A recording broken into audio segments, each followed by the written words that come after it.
Welcome to the 478th episode of the Jami Dulaney Plant-Based Wellness Podcast. My name is Jami Dulaney, and I'm your host. I'm a plant-based cardiologist and endurance athlete living in Southwest Florida. Welcome and thanks for listening. It's hot and humid down here, but the mangoes are growing big. It is mango season, and I'm gathering a few here and there, so very exciting to start the summer mango tasting of all the different varieties in Florida. If you haven't had a Florida mango and you're in Florida, you need to get out and find real mangoes, not the ones that are in the grocery store. So go to a farmer's market or a mango festival, or look for trees while you're driving down the road, and maybe ask a neighbor if you can try one of their mangoes and save a seed and plant your own, or even plant a mango tree if you're in the South someplace. It's a lot of fun if you can wait long enough to actually get mangoes. On the injury front, I have been pursuing the bounce theory or mobilization theory of my ankle and the joint. So I've moved from a bounce house to a Bonsu ball. And now I have a sand dune, which is kind of like a Tempur-Pedic mattress type material, probably twice as thick, 2 steps hooked together that you can jump on and run on. It's like running on the sand for balance, mobility, and it feels pretty good. I've had a great week of running. Volume is up. I'm still having a little tenderness here and there at night and maybe when I get started, but very encouraged that things are progressing in the right direction. The plan is one step at a time. So in a couple of weeks, we're going to head out to Colorado to test the ankle on Hope Pass, which is the biggest climb of the Leadville 100. So up and over Hope Pass to Winfield and perhaps back, see how things go. And if that is hopeful, then training continues and we'll go on with the Silver Rush 50 and go from there. I'm at a one stage at a time philosophy right now. It's not zero, but don't want to be stupid in my challenges. Don't have a lot of time to go backwards, so I am trying to go forward as much as I can without injuring myself, so upping the mileages, but paying attention, pulling my tire, stair climbing, and the sand dune, and then the rehab exercises and various other strength exercises. So I feel good. I feel my cardiovascular system feels good as far as that goes. So if my ankle will comply, I think everything's going to be okay. So again, just one step at a time. Things you can handle, and for the rest, well, we just have to do the best we can now. I had a little bit of a moment as far as, the pressure of getting to Leadville, but the reality of it is, I love to run, and the goal is to get healthy and run, no matter whether there's a race or not. I'm not going to stop running. The idea is to run as long as I possibly can. And that's my goal. So the same rehab applies, whether there's a race at the end of it or not. Do my daily strengthening work and my mobility work and do my runs as I can and eat healthy and go from there.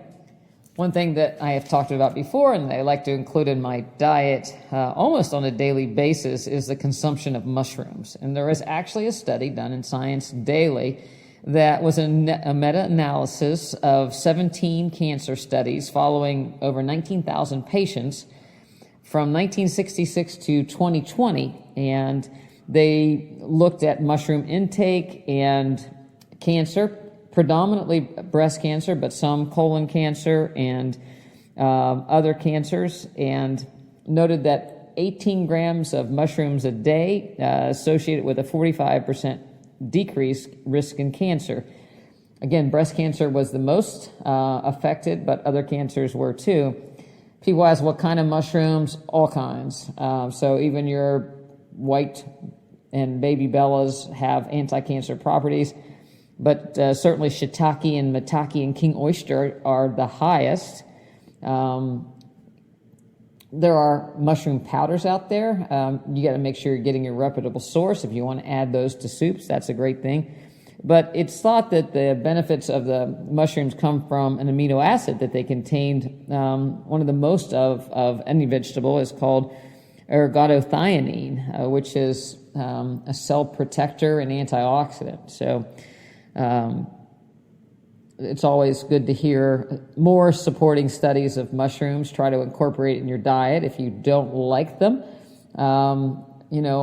chop them up into things. You can puree them into sauces. You can puree them into soups. One of our favorite things is to make a taco filling or a mushroom burger with mushrooms, walnuts, some vital wheat gluten. But I make a burrito, I add mushrooms to it. Again, soups, we have mushrooms in it. Stir fries, obviously mushrooms.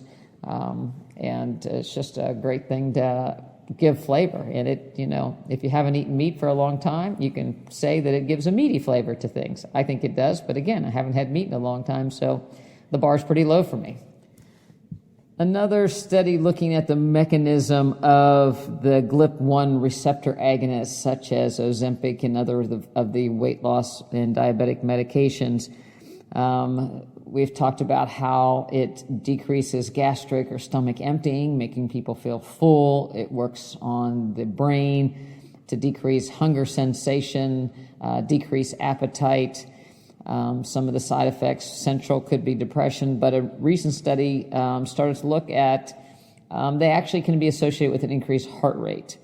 And the question was whether or not the heart rate came from the actions on the brain and the brainstem, or did it come from something else? And they looked at pigs and pig cells and pig hearts, which are very much like humans. Pig heart and lungs are the closest to human of any of the mammals. And what they found was that there are actually GLP-1 receptors in the heart that are associated with the pacemaker cells. And they work via calcium channels, and these agonists actually work on the heart as well as the brainstem, as well as the stomach, and increase heart rate. So what does that mean? Again, the worry would come from people that increasing their heart rate would be dangerous. So people with cardiovascular disease, if they were people prone to arrhythmias, if their heart rate were to go up, or lack of sympathetic tone. So this kind of would suggest that the parasympathetic tone is being removed somewhat. And, that becomes a worry. So if you are a cardiovascular patient or have any rhythm problems, I would certainly monitor your heart rate, have your doctor monitor your heart rate. A lot of heart patients are on heart rate lowering medications, which may protect them in the process of taking a medication like this, but may not. Some of this research and fallout is very early, but the question comes, what happens with exercise with these medications versus not having these medications? If you look into the younger population, what happens when you play with these receptors over a long period of time? What happens if you play with these receptors and you're doing activities, sporting, trying to do high levels of sport or exertion? So, again, I continue, if you've listened to this podcast, to have huge reservations about the overall safety and long-term safety of these medications, because they just haven't been out long enough and tested effectively enough, and they're used so widely that it's very worrisome to me. On the other hand, some of the things that you can do as far as weight loss, just like my ultra training, is to kind of plan things out slowly in steps that you can. And I thought about when I was small, there was a company called Sears and Roebuck, but a lot of people had Christmas funds. They would do Christmas accounts to start saving money in the summer and fall, so when it came time to buy Christmas presents, you had this money set aside. So wouldn't it be great if you started looking at your weight loss program as you're starting to set money aside, you're starting to set pounds aside, you're starting to set calories aside, for a specific goal long term, but you're doing it a little bit at a time, so it's not painful. The Christmas clubs were such that you put a few pennies here and dollars here, and it added up over time. So I think that's a great way to look at trying to cut weight, as opposed to I've got to cut 70 pounds. It may just be you're trying to cut a few 100 calories every day, perhaps a pound or so every week or 10 days, and it makes it much more doable. The other thing way to look about health is the retirement fund for your ultimate health and fitness. There are studies done that look at VO2 max and longevity, and certainly the better your VO2 max, the better your body can take up oxygen, the better your overall prognosis. We also know that people that are that do a stress test, we call it metabolic equivalence, if they can attain 10 metabolic equivalents of exercise, pretty safe to shovel snow. That's about the equivalent of that as far as a Bruce protocol treadmill test and shoveling snow. On the other hand, if people can only do 3 METs, which is pretty much done at stage 1, then their functional capacity is probably not much greater than being able to make their bed and do little light activities of daily living. So if you look at your ability to exercise now, we know that things perhaps decline with age. There's also good data that if you can exercise, the better things are now, the more you have or the longer you have till your cardiac function ultimately deteriorates. So with age, the heart muscle starts to shrink, and it also stiffens, which means that like a rubber band perhaps, its ability to stretch becomes limited, can become stiff, so it can't provide blood to the tissues, and ultimately people can't do things because they become short of breath and progressively weaker. So this volume of oxygen uptake, VO2 max, is basically the ability of the heart to put out blood, called the cardiac output, and the ability of the blood vessels in the body and the muscles to extract oxygen. So the difference between the oxygen in the arteries and the veins, the AVO2 difference. If you look at cardiac output, that is a factor of how much your heart squeezes with each beat times the heart rate. So if your heart can take on more blood and squeeze more out, called the stroke volume, and it can do that at a rapid rate, then the cardiac output would be higher. As we get older, our ability to increase our heart rate diminishes, but there is good evidence that we can preserve that stroke volume through training. And they've even taken patients as in their 70s and started to train them cardiovascular endurance training, and found that they could improve that stroke volume, ultimately improving the cardiac output, ultimately improving the VO2 max. In the case of Ozempic, the heart rate may go up, but the heart rate variability actually has been shown to go down. So the question is whether the parasympathetic tone actually is going down. So we have a gas pedal called our sympathetic tone and an autonomic brake called the parasympathetic tone, and we want some variability. We want to be able to hit the accelerator and go faster, but we also want to be able to slow down when we're at rest, and drugs like Ozempic might ultimately decrease that ability in the heart and ultimately result in a stiffness over time. Another risk that has another potential risk factor that I have no data to support, but again, it worries me. So in order to sustain this good cardiac output, not only do we need a good heart, but we need good blood vessels. And when people get endothelial dysfunction or plaque in the arteries, and the arteries become stiff and calcified, they become very much like lead pipes versus dynamic balloon, stretchy, elastic type blood vessels. And Exercise has been shown to also improve endothelial function. So that's another reason for endurance training, is to not only keep your heart from shrinking, but also to be able to improve vascular health that ultimately decreases the work of the heart and lets the heart pump more blood at a more efficient way, so to speak. So how much is enough? Well, it depends on what you want to do. If you want to run 100 miles, or you want to be heart healthy and heart fit and have a healthy retirement fund as you grow older, again, to ultimately be able to take care of yourself. What I see in my practice, and as time goes on, as people become more unfit, if something happens, break a leg, break a hip, some surgery of some sorts, then people cannot care for themselves, and perhaps a caregiver can't help either because they're not in any better shape. So the idea is how to preserve your health in order to live as long as you can independently for most people. And if that is your goal, then daily exercise is a must. Dr. Levine quotes, to quote him, would say exercise, especially aerobic exercise, should be part of your personal hygiene and not an afterthought. So not just something if you have time for, but as important as brushing your teeth, taking a shower.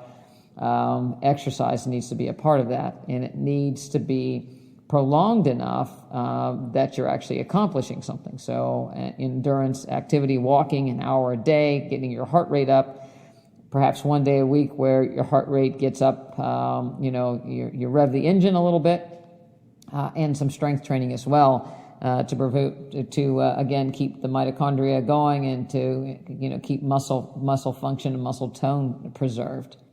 There is no pill that will do this. There is no hack that will do it. You have to do the work, and it has to be a daily basis. Social media is full of 8 seconds of fame. I look at dog training videos and how they can correct a dog's behavior, and the dog is, just going crazy, and then the next thing you know, the dog is just acting perfectly with just a few positive commands. And granted, it's usually always the handler's fault, but nevertheless, these cures tend to be at the hand of the handler. And they tend to be miraculous. And I call them 8 seconds of fame, because 3.0 and I can have 8 seconds of good behavior, and then something can go and distract him or me, and we lose our 8 seconds of fame. I think that's the way a lot of things are on social media, and the weight loss and diet industry and the diet wars are certainly a part of that. It becomes a religion to people that you have to eat this way, or I've done this, and this is the only way to go. And they show their success.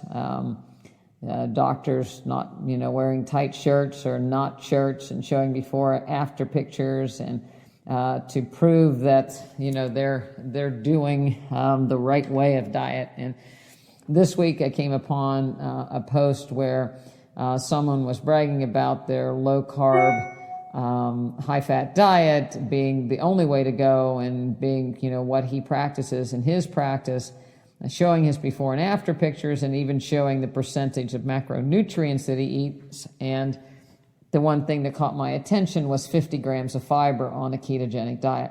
The only thing that has fiber are plants.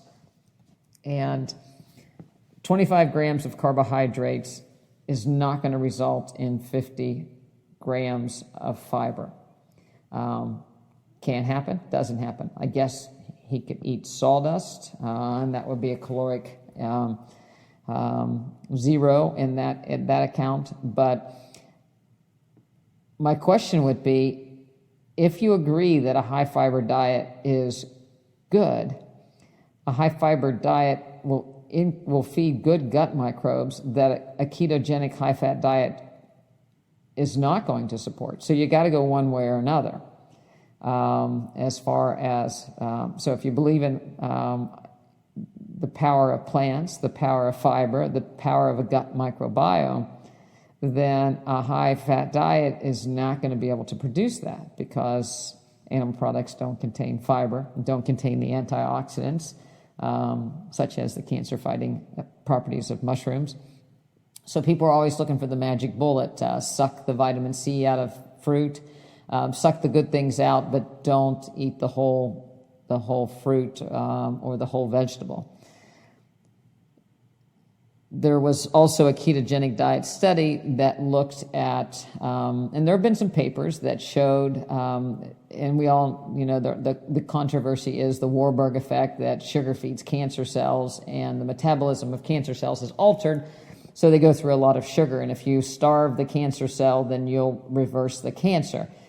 And there have been some studies to suggest that a primary tumor might be reduced by decreasing the decreasing the sugar availability to the cancer. So ketogenic diets, people jump on and say, well, it reverses cancer or decreases the risk of cancer. Well, the study done here looked at what happens when you do a ketogenic diet as far as metastasis. And actually, the ketogenic diet increased the metastasis mainly in a mouse model by potentiating at a genetic level these cancer promoters. One such promoter was called the BOC1 gene. And, again, the premise would be that if you decreased insulin, you decrease insulin-like growth factor, you decrease the growth of cancer. But unfortunately, this BOC1 protein is upregulated so that the cancers are more likely to metastasize. And it works at levels that a lot of chemotherapy drugs work at, to the point where if you block that BOC1 protein, then the dietary effect actually is mitigated. So again, I go back to healthy antioxidants, phytonutrients, fiber found in fruits and vegetables, improved vascular reactivity, improved endothelial function. I'm going to stick with the plant-based diet. I had a discussion with my running coach about racing, and she asked me what are things that I focus on and what are things that are distractions to me.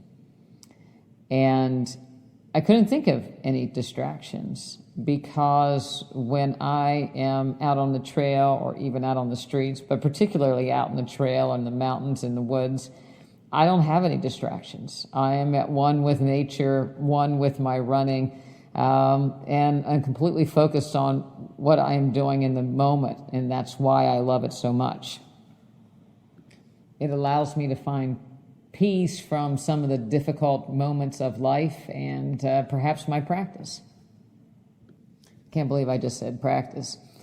I've had to have my share of difficult conversations, which have also been part of some of the best parts of my life as a physician. And most of those difficult conversations come around end of life. Sometimes there's just nothing more we can do, and sometimes it's getting to know people well enough to know what their wishes are. As a physician, I took a Hippocratic oath to do no harm, and as my practice and my medical career spanning over 40 years, that do no harm has become more and more important to me, and I've recognized some of the things that perhaps we justify as physicians of doing something ultimately results in more harm than good. It's very hard to sit back and say we can't do anything more and just be there. Today I had one of those conversations. A patient that I've taken care of for 14 years came into the office for a check on his pacemaker, and I noticed that his abdomen was very distended, and his wife told me she thought she may have felt something, and it didn't take much to recognize that his abdomen was distended because there was fluid. And so we ordered a CAT scan, and I have had many conversations with this particular person over the years, and I know that he's pretty much at peace and not really into doing anything heroic as far as, his quality of life is much more important to him than extending by hours, or days. But anyway, we got a CAT scan, and sure enough, it showed widely metastatic cancer. Really, that wouldn't be amendable to anything, and anything that we would do probably would make his last days in the hospital or more uncomfortable, and that's certainly not what he wanted. He and I have had multiple talks about mango trees and Scotch bonnet peppers. Couldn't believe that I liked them, but it was a very hard conversation. And he said, "Don't worry, Doc." He said, I know you're just practicing, and I'm okay with that. My 90-year-olds don't claim to be experts or pundits. They don't claim to know everything. They're some of the most humble people that I know, and have taught me some of the best life lessons that I could ever wish for. Sometimes as physicians, we are trying to fix things that we feel good about that aren't really broken, so we don't really have to face things that we can't fix. But I will tell you, the secret to these 90-year-olds was never sitting down. It wasn't necessarily going to the gym. Matter of fact, I don't know many that do or did. But it was hard work outside, and it was appreciating the simple things in life, like their mango trees or their flower garden, or dancing with their grandson.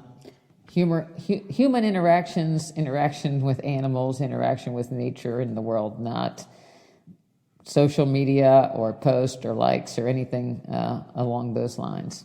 So if I could share their secrets, it would be get outside, enjoy nature, enjoy the company of other people in person.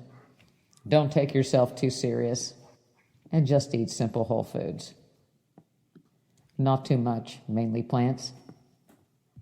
Till we meet again, thanks for listening.